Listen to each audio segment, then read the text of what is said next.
रात के अंधेरे में रिया एक खुफिया मुलाकात के लिए कबीर के पास आती है। कबीर उसे देखकर हैरान होता है और उसे खबरदार करता है कि अगर कोई उन्हें देख ले तो बदनामी हो सकती है। मगर रिया बेखौफ होकर कहती है कि वो कबीर के लिए आई है। रिया कबीर पर इल्जाम लगाती है कि वो मनहा के साथ वक्त गुजार रहा है, जबकि वो तो बचपन से उससे मोहब्बत करती रही है। रिया अपनी तकलीफ बयान करती है कि कबीर की हंसी किसी और के साथ देखकर वो कितनी टूट गई। कबीर रिया को हकीकत का सामना कराते हुए कहता है कि आज वो मनहा के साथ नजर आया, कल किसी और के साथ नजर आएगा, लेकिन इनमें से कोई भी रिया नहीं होगी। रिया उसे बेजदिल कहती है कि वो अपने दिल की आवाज सुनने से भी डरता है। कबीर कसम खाता है कि उसकी जिंदगी में मरने तक सिर्फ रिया ही रहेगी। मगर जब रिया इससे कहती है कि वो भी यही कसम खाए कि इसकी जिंदगी में सिर्फ कबीर होगा, तो कबीर खामोश रहता है। दूसरी तरफ आसमा अपने घर में रिया के मुतालिक बात कर रही होती है कि रिया कब कबीर के साथ दरगाह गई है। मनहा को जब ये खबर मिलती है तो वो कहती है कि अब ये राज सबके सामने आना चाहिए। उन्हें खतरा होता है कि अगर ये छप्पी मुलाकातें चलती रहीं तो मामला बिगड़ जाएगा। वो सब मोहबिना को इतला देने का फैसला करते हैं। रिया खुशी दुआ मांगकर वापस आती है, मगर घर पहुंचकर आसमा इसे सख्ती से पकड़ लेती है। आसमा रिया पर गुस्सा करती है और इल्जाम लगाती है कि वो कबीर के साथ नाजायज तल्लुकात में है, हालांकि कबीर ही वो शख्स है जिसने उनके वालिद को मारा था।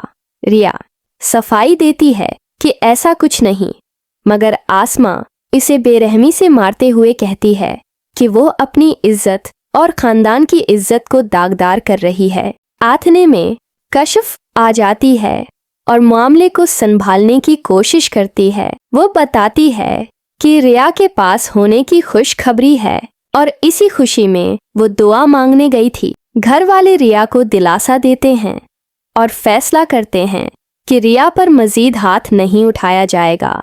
कशिफ कहती है कि अब रिया के टीचर सिर कमाल को बुलाकर उनका शुक्रिया अदा किया जाएगा। दूसरी तरफ वफा अपनी वालदा से कहती है कि मबीन को घर बुलाएं, क्योंकि कबीर दुश्मन खानदान की लड़की रिया से मोहब्बत कर बैठा है।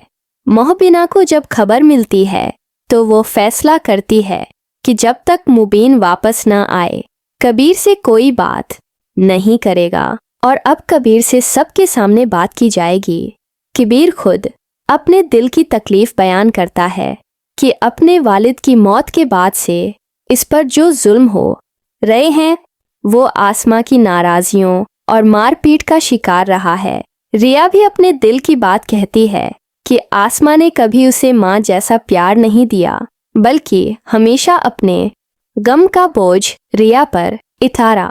रिया अपनी बेगुनाही का यकीन दिलाती है, मगर आसमा कहती है कि कबीर दुश्मन है, वो कभी उनका नहीं हो सकता।